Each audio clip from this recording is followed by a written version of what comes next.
কিন্তু ম্যাক্স কীভাবে খাচ্ছে দেখ। বা এবার তো তাহলে তোকে খাওয়ানোর কোনো অসুবিধা নেই। হ্যাঁ, কিন্তু তাও খায় না কিন্তু এইভাবে মুখে না তুলে দিলে।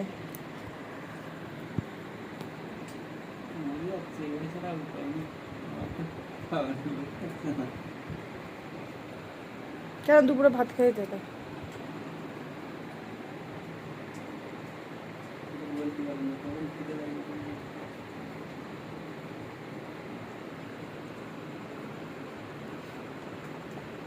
এ ম্যাক্স, ম্যাক্স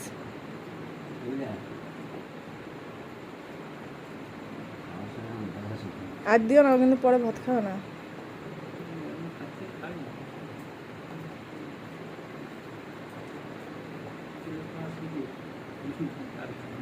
ব্যাস হয়ে গেছে। ও ভেবেছে কি খাচ্ছে তাই দেখার জন্য, ব্যাস নেমে গেছে। আর খাবে না, আর খাবে না।